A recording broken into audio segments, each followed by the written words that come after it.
인류의 질병 치료를 위한 신약 개발을 하기 위해선 인체 임상 시험에 앞서 반드시 동물 실험을 진행해야 했죠. 그런데 최근 미국에서 이 동물 실험 의무 조항을 80여 년 만에 삭제했습니다. 그 이유와 바이오 업계에 미칠 파장은 무엇인지 이성규 기자와 함께 자세한 이야기 나눠보겠습니다. 어서 오세요. 안녕하세요. 네, 안녕하십니까.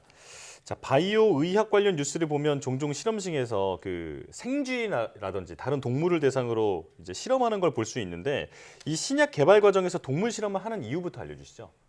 이 신약은 말 그대로 새로운 약이잖아요. 이전에는 없었던 약이니까 사실은 이 약이 어떤 효능이 있는지 또 어떤 부작용을 일으키는지를 사람한테 적용한 적이 단 한 번도 없잖아요. 네. 그래서 이 개발 과정에서 인체 임상 시험, 즉 사람에게 직접 이걸 투약하기 이전에 어떤 독성이 있는지 실제로 이 약이 효능이 있는 건지 없는 건지 그걸 좀 미리 알아보려는 차원에서 사람 대신에 이제 동물을 선택을 해서 실험을 하는 거죠. 네. 이 관련법이 개정되기 이전에 미국에서는 이 신약을 개발할 때 인체 임상 시험을 하기에 앞서서 생쥐 같은 걸 설치류라고 그러거든요. 네. 설치류 한 종과 원숭이나 개를 비설치류라고 그러는데 그럼 비설치류 한 종에 대해서 반드시 독성 테스트를 하도록 했었죠. 아, 네. 그렇군요. 그렇다면 이 조항이 삭제된 이유가 뭘까요? 뭐 쉽게 얘기하면은 이 동물 실험은 사실은 이제 인간을 대신해서 어떤 독성이나 효능을 알아보는 굉장히 좋은 툴인데 네. 이게 한 80년 전부터 해왔던 건데 실제로 이 동물 실험의 결과하고 인체 임상 시험의 결과가 반드시 일치하지 않거든요. 아. 그러니까 바꿔 말을 하면 동물 실험에서는 효능이 있다고 나왔지만 인체에서는 효능이 없는 경우도 있고 예. 반대로 동물에서는 효능이 있지만 인체에서 없는 경우도 굉장히 많거든요. 이게 뭐 어떤 연구 자료를 살펴보니까 동물 실험에서 인체 시험으로 넘어갔는데 실패, 그러니까 일치하지 않는 확률이 90%가 넘은 거예요.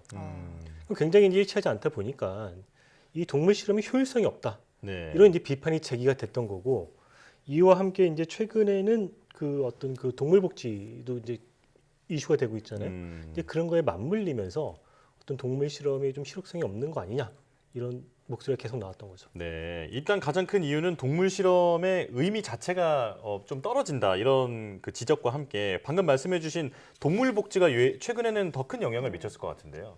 근데 지난해 미국 상원에서 이 동물 실험을 이제 폐지하자 그 이제 관련법을 개정하라는 그런 개정안이 발의가 됐고 네. 그게 상원을 통과했어요. 그래서 지난해 말에 국회에서 통과가 됐고 이제 법안 개정안이 통과되고 나서 이제 지난해 말 이제 미국의 바이든 대통령이 그 서명을 하면서 이게 사실상 확정이 된 거죠. 네. 그래서 미국 농무부 이제 자료를 살펴보면은 매년 한 1억 마리 이상의 동물이 이 동물 실험에 사용된다고 하는데 이게 이제 실제로 그만큼 효용성이 없다 보니까 이게 이제 비판이 많이 됐었던 거죠. 네. 네. 또 최근 일론 머스크의 바이오 회사 뉴럴링크가 동물 학대 논란이 있었죠. 이 머스크가 이제 창업한 회사가 몇 개 있잖아요. 뭐 스페이스X도 있고 있는데 이 친구가 이제 바이오 회사 뉴럴링크라고 창업한 게 있어요. 이 뉴럴링크는 말 그대로 이 뉴럴은 신경을 말하는 거고 링크는 연결하는 뜻이잖아요. 사람의 뇌하고 이제 컴퓨터 같은 기계를 연결하는 그런 인터페이스를 만들겠다라는 게 이제 이 회사의 목적인 거예요. 근데 이제 그걸 우리가 뉴럴링크 칩이라고 그러는데 네. 이 회사가 이제 그 뉴럴링크 칩을 개발을 하고 이 칩이 실제로 이렇게 사람이랑 그 소통이 가능한지 알아보기 위해서 이제 원숭이를 대상으로 실험을 했었던 거죠. 네. 그 원숭이한테 이 칩을 이식을 하고 이 원숭이가 생각만으로 이렇게 막 움직여갖고 게임을 하는데 성공을 했어요. 그래서 이게 굉장히 화제가 됐었는데 네. 문제는 뭐냐면 저 실험하는 과정에서 원숭이가 한 200마리 넘게 아이고, 희생이 네. 됐고 또 뭐 나머지 동물들 있잖아요. 뭐 생쥐나 이런 걸 다 합치면 1,100마리가 넘게 죽었다. 근데 이게 알려지면서 이 뉴럴링크가 어떤 그런 뭐 좀 동물 학대를 한 거 아니냐 이런 의문이 제기가 됐고 미국에서 지금 검찰이 이걸 조사하고 있습니다. 그렇군요. 자, 이렇게 말씀해 주신 것처럼 동물 실험 의무화 조항이 이제 미국에서는 삭제가 되면서 선택 사항으로 변했는데요.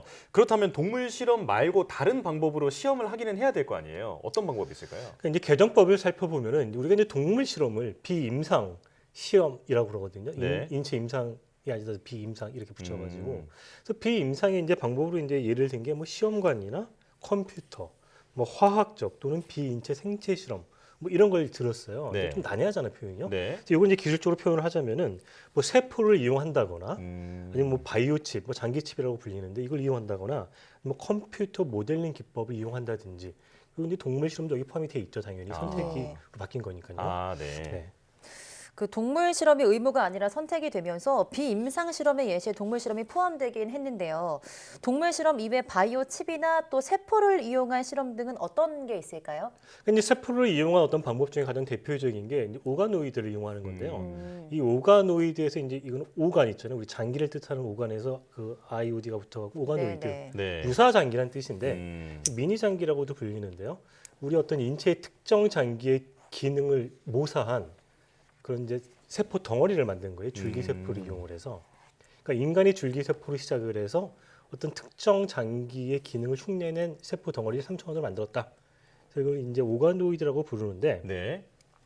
이 오가노이드가 주목을 받는 이유는 이건 인체 세포로 갖고 만든 거잖아요. 예. 인체 조직은 아니지만 장기와 비슷한 기능을 수행하니까 여기다가 이제 실험 개발 중인 약을 이제 취역을 하면은 뭐 독성이라든지 효능을 알아볼 수가 있는데 그건 사람의 걸 가지고 대상으로 하니까 동물 실험보다 좀 더 이렇게 유사성이 높을 것이다. 네. 이렇기 때문에 이게 이제 지금 주목받고 있는 이유이고요. 실제로 이제 낭포성 섬유증이라는 희귀 질환이 있어요. 좀 네. 이름도 어려운 질환인데, 이제 이 오가노이드를 개발하는 회사가 이제 장 오가노이드를 이용해서 이 낭포성 섬유증에 잘 듣는 약을 예측을 하고 실제로 이제 그 약을 가지고 임상에 들어가 봤더니 잘 되더라, 잘 네. 받더라. 이런 연구 결과가 나오면서 아, 오가노이드가 꽤 이렇게 유용성이 있구나. 이제 그런 게 인식이 되고 그러면서 이제 전 세계적으로 뭐 장 오가노이드인데 오가노이드 해가지고 거의 뭐 인체 모든 장기가 지금 오가노이드 다 연구가 되고 있죠. 아, 그렇군요. 동물 실험 대신에 이제 어떤 방법으로 실험을 할 수 있는지 설명을 쭉 해주셨는데 이 바이오 칩이라는 것도 있잖아요. 이건 뭔가요? 근데 바이오 칩은 다른 말로 장기 칩이라고 해서 이제 장기를 칩 위에 올린다 이런 뜻인데 뭐 장기를 올릴 수는 없고 이제 네. 그 장기의 기능을 할 수 있는 그 특정 세포를 이 컴퓨터 칩 위에다 이렇게 올려놓는 거예요. 아, 네. 그러면 이제 이 조그만 칩에 이렇게 세포들 올려서 이거 이제 3차원으로 배양을 하면은 오가노이드하고 비슷한 개념인데 네. 이 세포들이 그런 어떤 특정 장기의 기능을 수행을 하는데 칩 위에 있으니까 여기다 이제 약물 같은 걸 떨어뜨리면 뭐 독성이라든지 효능을 굉장히 쉽게 우리가 알아볼 수 있다. 근데 이거 역시 이제 그 동물 실험을 대체할 기술로 주목을 받는데 사실은 이제 2010년도에 그 펜실베니아 주립대 이제 한국인 교수가 있는데 그 양반이 세계 최초로 폐 칩을 만들었죠. 예. 그래서 그 이후에 뭐 심장 칩도 나오고 뭐 간 칩도 나오고 또 굉장히 많은 이 장기 칩이 나와서 또 굉장히 주목받고 있습니다. 네. 그렇다면 뭐 오가노이드나 바이오 칩과 같은 이 동물 실험 대체 기술에 대해서 바이오 업계에 대한 반응은 어떤지도 궁금합니다. 근데 FDA가 이거를 의무에서 선택으로 바뀌었잖아요.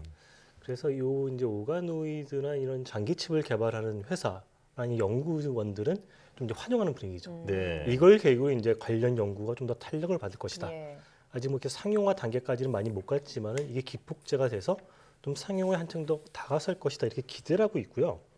근데 이제 실제로 현장에서는 이게 뭐 동물 실험이 선택으로 바뀌었지만 독성 테스트는 해야 되는데 그렇다면은 동물 실험 말고 지금 당장 독성 테스트할 뭐 그런 마땅한 기술이 있느냐? 네. 또 그건 아니거든요. 뭐 앞서 설명한 뭐 오가노이드나 바이오칩이 있지만은 이것들이 어떤 그런 동물 실험만큼의 축적된 데이터가 없다 보니까 그 어떤 실험의 어떤 그 신뢰도나 이런 재현성이 좀 아직은 약하거든요. 근데 그런 관점에서는 이게 동물 실험이 선택으로 바뀌었지만 지금 당장 바꿔지진 않을 것이다. 좀 더 네. 시간이 필요하다.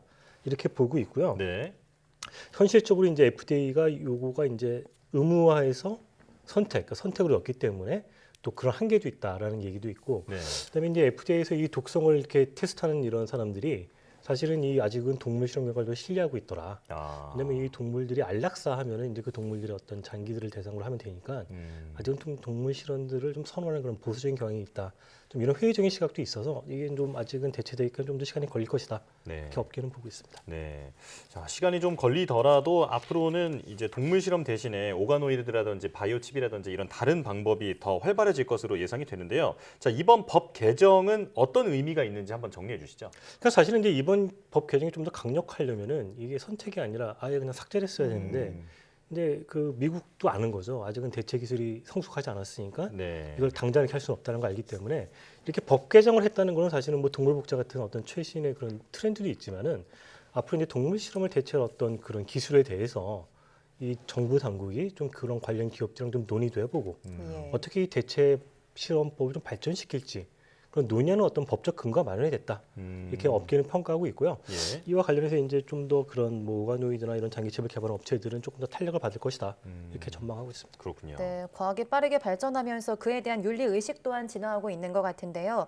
동물 실험 대체 관련 기술이 좀 더 고도화돼서 잘 정착할 수 있었으면 좋겠습니다. 이성규 기자와 함께했습니다. 고맙습니다. 맞습니다.